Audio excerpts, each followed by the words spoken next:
सिपारे की आयत नंबर 65 के अंदर अल्लाह ताला ने हजरत दाऊद की कौम का जिक्र किया कि अल्लाह ने उन्हें हुक्म दिया था कि हफ्ते वाले दिन मछलियां नहीं पकड़नी। तो वो कहते थे चलो हाथ लगा के नहीं पकड़नी, हाथ लगा। वो हमारे लोग हीले बहाने तलाश कर लेते हैं ना, वो बड़े जनाब इंश्योरेंस वाला आ गया, अब वो बैंक वाला आ गया, वो फलाने साहब आ गए, वो तरोड़ मरोड़ के कहानियां बातें, और फिर हमें भी रास्ते मिल जाते हैं बचने के। मुफ्ती साहब ने कह दिया था, ओ एक मौलाना से मैंने इनको कहा हफ्ते वाले दिन मछलियां नहीं पकड़ने का, नहीं पकड़ते, छोटे छोटे हौज बना लिए तो मछलियां ज्यादा आती थी उस दिन। ये भी अल्लाह की कुदरत थी, नमाज के वक्त गाहक ज्यादा आते हैं, ये उसकी कुदरत होती है। तो वो मछलियां हौज में जमा हो जाती हैं, यूं समझ लें कि जाल इन्होंने लगा लिए हुए थे, तो जाल में वो फंसती रहती थी, हौजों में आती रहती थी। हफ्ते को नहीं पकड़ते थे, इतवार को पकड़ लेते थे, तो फिर अल्लाह ने सजा दी। फरमाया तमाशे करते हो अल्लाह के हुक्म के साथ। क्या सजा दी? फकुलना लहुम कूनू किरादतन खासीन, फरमाया बंदर बन जाओ धुतकारे हुए। जो रिस्क हराम तरीके से कमाते थे रब उन्हें बंदर बना देता था।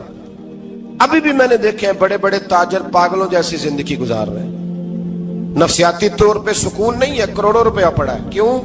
इसलिए कि रब के बताए हुए तरीके के मुताबिक तिजारत नहीं करते। आगे एक और दिलचस्प बात आ गई। बनी इसराइल के अंदर ना एक शख्स ने अपने चचा को कत्ल कर दिया जायदाद के लिए। ये देखे कब से लोग जायदाद के लिए कत्ल करते आ रहे हैं। चचा को कत्ल कर दिया, और कत्ल करके हजरत मूसा अलैहिस्सलाम के पास आए कि मेरे चचा को किसी ने कत्ल कर दिया है, तो बताएं क्या करना है। तो आपने फरमाया कि गाय ज़िबा करो और उसका एक टुकड़ा मकतूल को मारो, मरने वाले को, वो खुद उठ के बता देगा मुझे किसने कत्ल किया है। अब इरादा नहीं था गाय ज़िबा करने का, तो बहाने करने लगे। इरादा नहीं ना होता तो फिर क्या होते हैं, कहने लगे गाय किस तरह की हो, बूढ़ी हो के बच्ची हो, रंग कैसा हो, जवान हो के छोटी हो, हाल में एक दफा चलना सीख गई हो या अभी ना सीखी हो। तो बताते गए तो रब भी शर्तें बयान करता गया। गहरे जर्द रंग की हो, हाल के अंदर उसे ना चलाया गया हो, पानी ना निकाला गया हो, ना बच्ची हो ना जवान हो, इसके दरमियान हो। ये सारी शर्तें कहां पाई जाती थी? हजरत मूसा अलैहिस्सलाम की कौम का एक शख्स था जो अल्लाह का वली था। वो जब इंतकाल करने लगा ना, अल्लाह अकबर, देखो रब वलियों की औलादों पर भी कितना फजल फरमाता है। वो जब इंतकाल करने लगा तो एक उसके पास छोटी सी बच्चियां थी, गाय की बच्ची, उसने जंगल में छोड़ दी। कहने लगा या अल्लाह मैं तेरे नाम पे छोड़ता हूं, मेरा बच्चा जवान हो जाए तो उसे दे देना, और तो सरमाया ही कोई नहीं। बच्चा बड़ा हुआ तो बच्चा भी बड़ा नेक था, अपनी माँ का बड़ा फर्मा बरदार था। उसकी माँ ने कहा बेटा तेरे बाप ने एक गाय छोड़ी थी।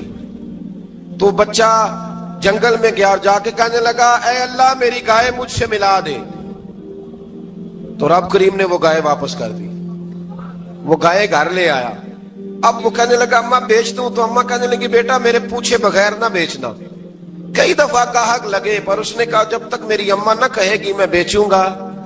उधर बनी इसराइल वाले शर्तें जितनी गाय के बारे में पूछ चुके थे वो सारी इसी गाय में पाई जाती थी। तो ये ढूंढते ढूंढते वहां पहुंच गए। तो कहने लगे गाय चाहिए। तो उसने कहा भी तुम्हारी मर्जी से नहीं, कीमत मेरी मर्जी की। एक मुफस्सर ने तो यहां तक लिखा है कि उसने कहा गाय ज़िबा करके ना, तो जितना गाय के अंदर गोश्त होगा ना उतना ही खाल के अंदर तो मुझे माल भर के दोगे, उतने ही सिक्के भर के दोगे, उतनी अशरफियां भर के दोगे, तो फिर तुम्हें गाय दूंगा। तो फिर ये गाय उन्हें मिली और ये गाय लेकर के आए। ज्यादा सवालात ना करते तो ज्यादा उलझते ना। हम भी दीन के मामले में बड़े सवाल जवाब करते हैं, उतना सवाल करें जितनी उसकी जरूरत है। इन लोगों ने सवाल ज्यादा किए तो फिर उलझ ज्यादा गए। तो मेरे भाई इसका जिक्र भी अल्लाह तबारक व तआला ने पहले पारे के अंदर बयान फरमाया। फिर अल्लाह करीम ने फरमाया कि कुछ ऐसे लोग भी हैं यहूदियों में से जिनका दावा हो गया है कि हम अल्लाह के बड़े प्यारे हैं। फरमाया ये सिर्फ उनके मुंह की बातें हैं, ये तो क़यामत में पता चलेगा ना कि अल्लाह का प्यार किसके साथ ज्यादा है। और फिर ये भी यहूदियों ने दावा किया है, इसी पारे में अल्लाह फरमाते हैं कि इनका दावा है कि हम अल्लाह के बड़े प्यारे हैं, जन्नत में हम ही जाएंगे। तो अल्लाह फरमाते हैं फिर मरने की दुआ तो करो, जन्नत में तो मर के जाना है ना।